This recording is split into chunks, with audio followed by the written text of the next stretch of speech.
নাজিলের শ্রেণী বিভাগ থেকে কিন্তু আমরা বিষয়বস্তু কি হবে এই সূরার এটা বুঝতে পেরেছি যে উহুদের যুদ্ধের কাছাকাছি সময় নাজিল হওয়া মানেই হচ্ছে সেই সূরায় মানুষদেরকে জিহাদের জন্য প্রস্তুত করা।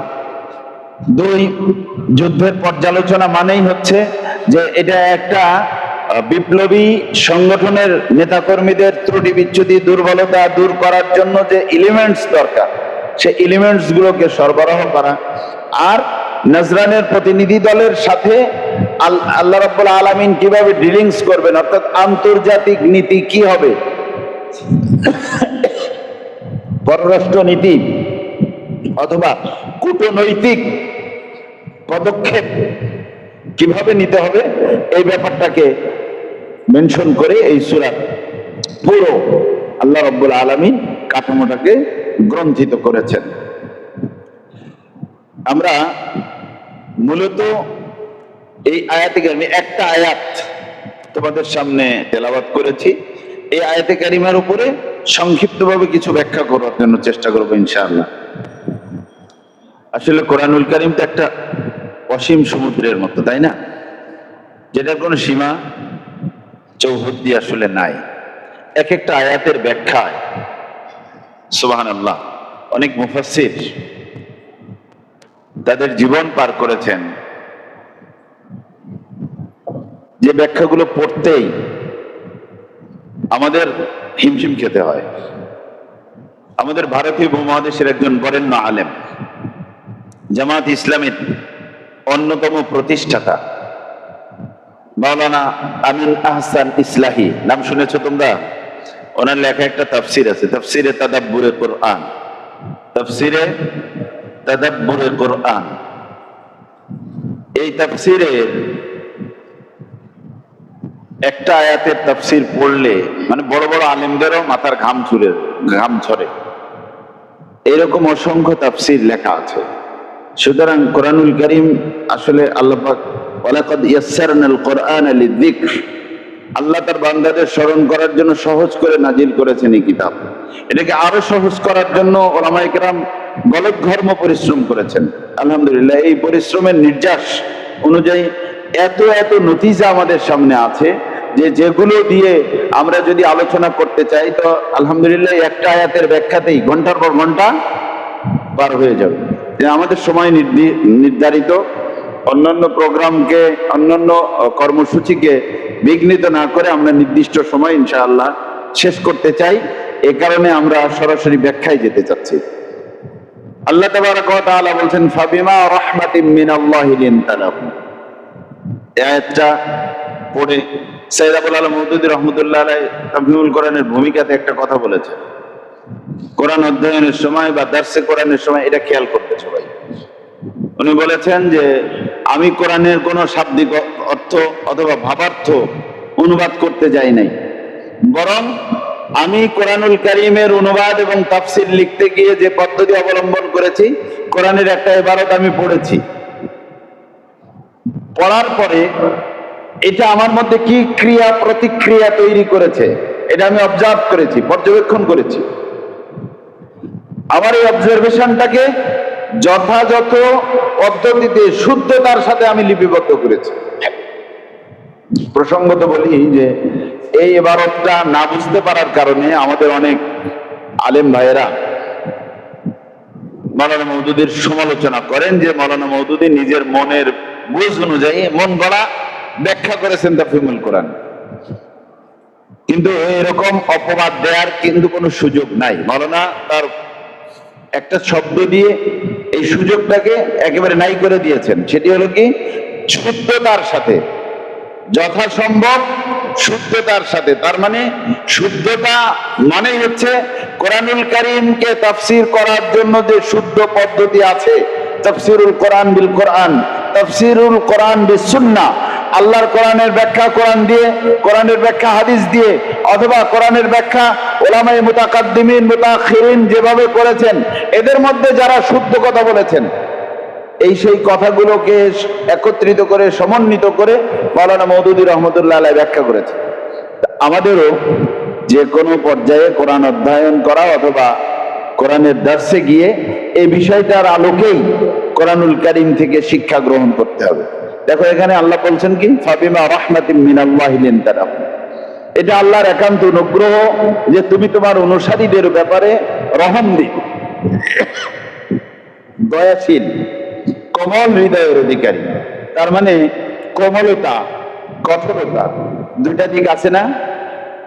আমাদের অনেকেরই অভিযোগ আছে দায়িত্বশীলদের ব্যাপারে, যে আমাদের দায়িত্বশীল খুব কঠোর মনের মানুষ, এ শুধুই ধমকান, আমাদের কোনো কথাই শুনতে চান না, একটু আদর করেন না, ভালোবাসেন না, এরকম আছে না নাই? কিছু কিছু কঠোর স্বভাবের দায়িত্বশীল আছে, মাআযাল্লাহ, আমরা আল্লাহর কাছে পানাহ চাই। কারণ কঠোরতা এটি আল্লাহর রহমতের পরিবর্তে গজবকে ডেকে আনে। মানুষদের উপরে কঠোর হওয়ার জন্য আল্লাহ তার নবীদেরকে পাঠান না। আল্লাহ নবীদেরকে পাঠিয়েছেন মানুষদের জন্য কি করার জন্য? ইয়াসসির ওয়ালা তুআসসির, মানুষদের জন্য তোমার দ্বীনকে সহজ করো, মানুষদের জন্য তুমি কাঠিন্য চাপিয়ে দিও না। এই জন্য আল্লাহ এখানে বলছেন, আল্লাহর এই যে সূত্র, এই সূত্র নিয়ে আমাদের জীবনের পরিবর্তনের সূচনা করতে হবে। ফাবিমা রাহমাতিম মিনাল্লাহি লিনতা লাহুম, আল্লাহর রহমত প্রাপ্ত মানুষ যারা, তারাই হয় কোমল হৃদয়ের। আল্লাহ পাক সূরা ফুরকানে ওই কথা বলেছেন, ওয়া ইবাদুর রহমানিল্লাযীনা ইয়ামশুনা আলাল আরদি হাওনা, যারা আল্লাহর অনুগ্রহ প্রাপ্ত বান্দা, তারা দুনিয়ায় চলাচল করে খুব বিনয়ী নম্র হয়ে। যিনি বিনয়ী মানুষ তিনি তো কঠোর হৃদয়ের না, বিনয়ী মানুষ সবসময় কি কোমল স্বভাবের হয়ে থাকে। সুতরাং আমাদেরকে এটা প্র্যাকটিস করতে হবে খুব জোরদার ভাবে, উইদাউট অল্টারনেটিভ, কোন বিকল্প খোঁজা যাবে না। আমার লিডারশিপকে জাহির করার জন্য কঠোরতাকে দেখানোর কোনো প্রয়োজন নাই, বরং ইসলামী আন্দোলনের নেতৃত্বকে ফুটিয়ে তোলার সবচাইতে উত্তম উপকরণ হচ্ছে বিনয় এবং নম্রতা। আল্লাহ রাসূল একটা প্রসিদ্ধ হাদিসে তাই বলেছেন, আল মুমিনুনা গিররুন কারীম, মুমিন হচ্ছে আত্মভোলা এবং বিনয়ী। আল মুমিনুনা গিররুন কারীমুন ওয়াল ফাসিকুনা খিব্বুল লাঈমুন, আর পাপাচারী মানুষ হচ্ছে উদ্ধত অহংকারী। সুতরাং আমাদের কথায় যেন, আমাদের আচরণে যেন অহংকার প্রস্ফুটিত না হয়, বরং আমাদের কথা এবং আচরণে যেন বিনয়ের ফল্গুধারা সবসময় প্রবাহমান থাকে। এটা আমাদেরকে খেয়াল করতে হবে, কারণ বিনয়ী মানুষ সব মানুষের হৃদয়ের মণিকোঠায় ঠাঁই পায়, ঠিক কিনা? আমাদের যে বেলকুচি চৌহালি আসনের যিনি নমিনি, সাবেক জেলা আমির অধ্যক্ষ আলী আলম সাহেব, ওনার যত গুণ আছে সবচাইতে বড় গুণ কি? বিনয়ী উপস্থাপনা। ওনাকে অনন্য মর্যাদার আসনে কি সমাসীন করেছেন। আমাদের প্রিয় ভাই আরিফুল ইসলাম সোহেল মানুষের কাছে এত প্রিয় কেন? আমরা কিন্তু মানুষ নিজেদের কঠোরতা পরিহার করতে না পারার কারণে মানুষেরাও আমাদেরকে পরিহার করেছে, কিন্তু যারা কঠোরতাকে বর্জন করতে পেরেছে, মানুষেরা সাদরে তাদেরকে নিজের আপন বানিয়ে নিতে পেরেছে। আমাদের সময় কার্যকরী পরিষদের একজন সদস্য ছিলেন আমাদের রাহবার, এখনো রাহনুমাই করে যাচ্ছেন তিনি। আমার সাথী শপথ হয়েছে যে ভাইটির হাতে, আহসান হাবিব ইমরোজ ভাই, নাম শুনেছো তোমরা? মোরা বড় হতে চাই বই লিখেছেন তিনি। ইমরোজ ভাইয়ের কারনামা হচ্ছে, কারগুজারি হচ্ছে যে ইমরোজ ভাই যদি টাঙ্গাইল শহরের, উনি টাঙ্গাইল শহরের সভাপতি ছিলেন, সদস্য শাখা ছিল, অনেক বড় সদস্য শাখা ছিল ওনার সময়। সভাপতি সেক্রেটারি মেবি 2 জন পরিষদ সদস্য ছিলেন একসাথে। এটা খুব রেয়ার যে কোন শাখায় একই সাথে 2 জন পরিষদের সদস্য। আমাদের সময় ছিল না, তোমাদের সময় আছে কিনা এটা আমার জানা নাই। তো উনি এতই পপুলার ছিলেন এই বিনয় এবং নম্রতার কারণে যে উনি রাস্তায় হাঁটলে যে কোনো লোক ওনাকে কিছু না কিছুতে হাঁটিয়ে দিবেন, ভালোবেসে। কিন্তু এটা যেমন কোন বৃদ্ধ লোকের, শ্রমিক মানুষ, তার আছে একটা ভাঙা ছাতা, আর কিছু নাই, ইমরোজ ভাই হয়তো ছাতা ছাড়াই যাচ্ছেন, সে জোরপূর্বক হলেও তাকে এই ছাতাটা দিয়ে দিবে, বাবা তুই ছাতা নিয়ে ব্যবহার কর। এটাই আল্লাহর অনুগ্রহ, ঠিক কিনা? এই জন্য আল্লাহ বলছেন ইবাদুর রহমানিল্লাযীনা ইয়ামশুনা আলাল আরদি হাওনা।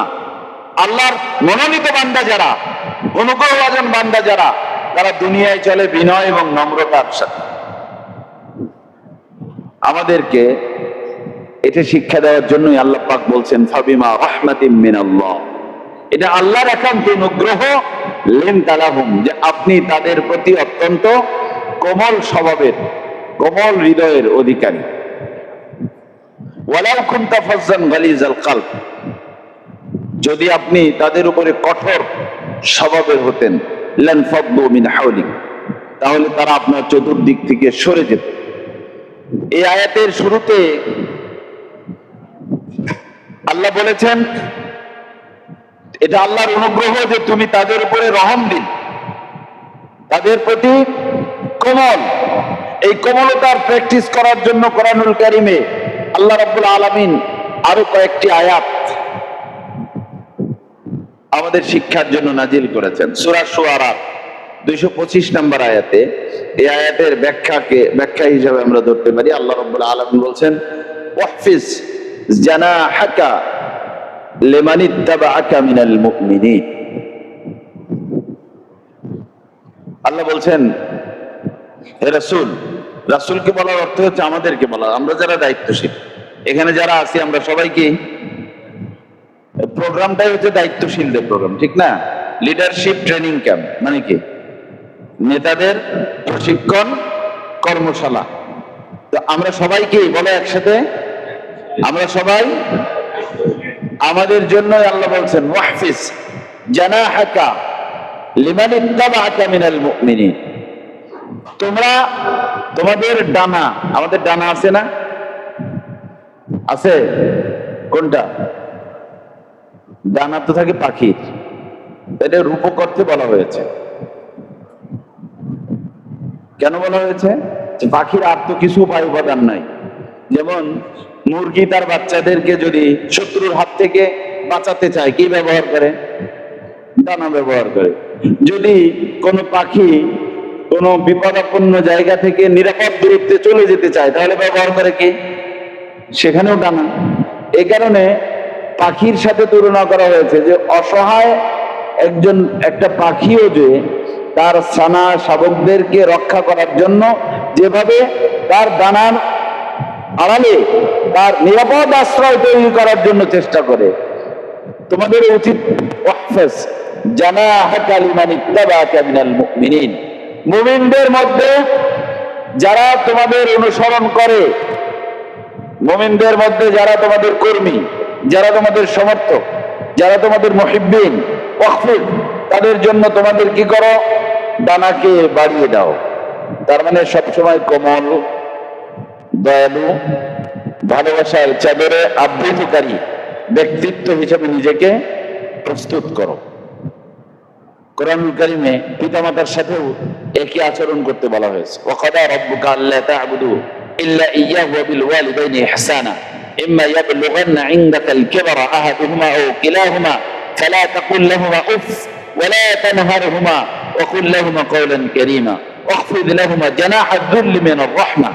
বলেছেন আল্লাহ পাক তাদের জন্য কি করো? তোমাদের রহমতের পরকে বিছিয়ে দাও, রহমতের ডানাকে বিছিয়ে দাও। এখানে আল্লাহ রাব্বুল আলামিন সে কথাটাই বলছেন। এই সংক্রান্ত কয়েকটি হাদিস আমরা আমাদের সামনে রাখতে পারি। বুখারী শরীফের 6528 নম্বর হাদিস, আল্লাহ রাসূল বলেছেন ইন্নাল্লাহা রাফিকুন ইউহিব্বুর রিফকা ফিল আমরি কুল্লিহি। আল্লাহ রাসূল বলেছেন যে মহান আল্লাহ পাক দয়ালু। আল্লাহ পাক কি বলেন? আল্লাহ পাক তার বান্দাদের প্রতি দয়ালু। সুতরাং ওই দয়ালু ও মেহেরবান আল্লাহ পাক চান আমরাও তার বান্দাদের ব্যাপারে সব কাজে রিফক, দয়াশীলতাকে অনুসরণ করি, মানুষদের উপরে কঠোর না হয়। পুরুষী কর্তৃত্ব প্রয়োগ করার প্রবণতা থেকে আমরা যেন বেরিয়ে আসি, আল্লাহ রাব্বুল আলামিনের রাসূল আমাদের জন্য সেই নির্দেশনাই দিয়েছেন। মুসলিম শরীফের 2865 নম্বর হাদিসে আল্লাহ রাসূল বলেছেন ইন্নাল্লাহা আওহা ইলাইয়া আল্লাহ পাক আমাকে ওহী নাজিল করে নির্দেশনা দিয়েছেন, আন তাওয়াদু হাত্তা লা তাফখুরা আহাদুন আলা আহাদিন, আমরা যেন বিনয়ী হই, এমনকি কেউ কারো উপরে, একজন আরেকজনের উপরে যেন অহংকার না প্রদর্শন করে। আমাদের মধ্যে এই স্বভাব আছে না নাই? কম বেশি আছে ভাইয়ের আমার। এই স্বভাব যেন আমাদের প্রশিক্ষণরত এই জীবনের প্রভাব বিস্তারক কোনো এলিমেন্টস না হয়, এটা আমাদেরকে খেয়াল রাখতে হবে। আমাদের অহংকারকে ছেড়ে ফেলতে হবে, কারণ আল্লাহ পাকের রসুল বলেছেন অহংকার হচ্ছে আল্লাহর চাদর। অহংকার কি?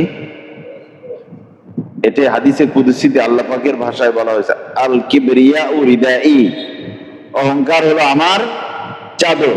যে অহংকার করে সে যেন আল্লাহর চাদর দিয়ে টানা হেঁচড়া শুরু করে।